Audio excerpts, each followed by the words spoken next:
What's up guys, Techmaster back with another video. So I've been using the iPhone 17 Pro for about a month, and this has actually been a more substantial upgrade of a phone than I think I expected. I was using the iPhone 16 Pro. The main reason I upgraded was because I was out of storage and I was also in Thailand, and it was so hot and humid that my battery health started rapidly dropping and my phone was lagging, and there were a lot of just other things convincing me to get this phone. So I actually bought this one in Thailand. This is the international version. The main reason I got it is because we had a lot of time to just walk around. There were some really big malls, and I think that was just a good time for me to get it. So yeah, I have been loving this phone.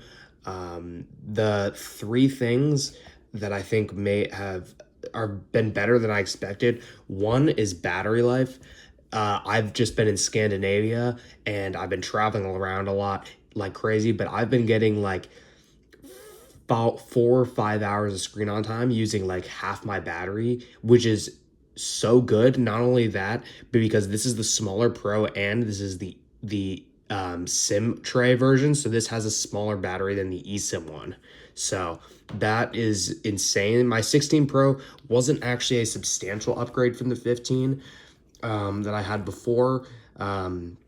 And yeah, I mean, it was good, but it was definitely not as good as this one. This one has been a lot better than I expected. And especially on iOS 26, this has just been a more smooth phone. I've noticed less lagging, way less overheating. That was the next thing. The thermal system, they were not lying when they said this phone's vapor chamber dissipates way more heat. This is very noticeable, both when doing heavier intensive apps using high screen brightness, and especially while charging.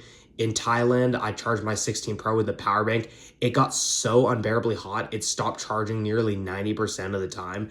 And with this phone, I can use like a MacBook charger on a plane, and this phone barely gets even warm to the touch. So that is very nice because, yeah, it's just super annoying to have your phone stop charging and be overheating all the time because it also takes a lot longer to charge.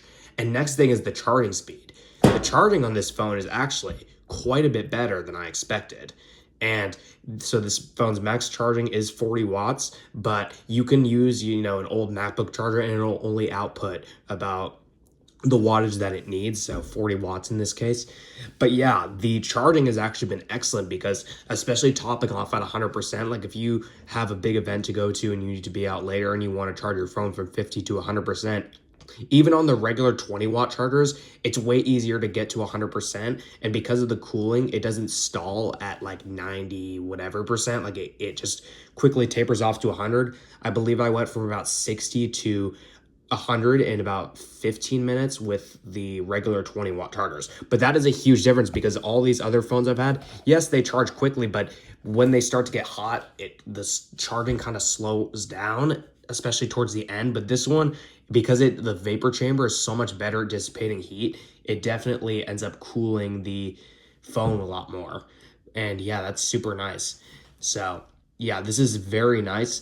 And yeah, these are actually the three main things I've noticed in terms of, the new phone. The other thing that's actually been kind of nice is the higher 3000 nits of brightness. Outdoors, it's made a big difference. Indoors, you won't really notice that much of a difference, but yeah, the overall sort of scrolling is also smoother, and having 12 gigs of RAM on this phone is nice for iOS 26.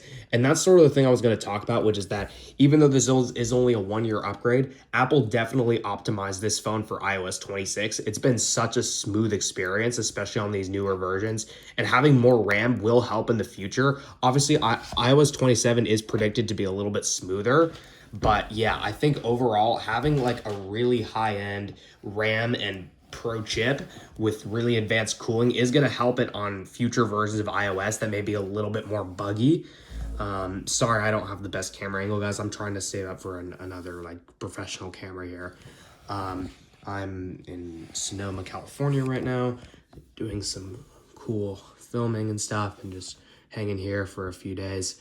But anyway, yeah, that sort of sums up my review on this phone. So if you guys are thinking about buying this phone, obviously the 18 is going to come out. But if you are on an older version of an iPhone with like a 13 or even a 14, really, because the 14s haven't been very stable on iOS 26 either, then I would highly recommend the 17 Pro. Even though the 18 is coming out, like I said, the design and overall improvements aren't going to be substantial. This is the biggest design the iPhone has seen in years. And with all the new hardware features that are actually making a huge difference, this phone is very worthy to buy if you have an older iPhone. Anything below like a 15 Pro, in my opinion, then it's a little, you have some similar overlap features, but especially with the 14s, you're going to see massive differences both in battery life, charging. It also has USB-C instead of Lightning, better cooling, there's just a lot of advanced upgrades compared to like older iPhones. So yeah, I would highly recommend this one if you are coming from one of those. Anyway, guys, that pretty much sums up this video. I'm sorry I haven't been making a lot of videos recently. I've been traveling like crazy and I've had a really busy ass summer. So I'll try to keep up as much as I can, but I won't be uploading as much because I do have a busy schedule. So anyway, guys, I'll see you guys in the future.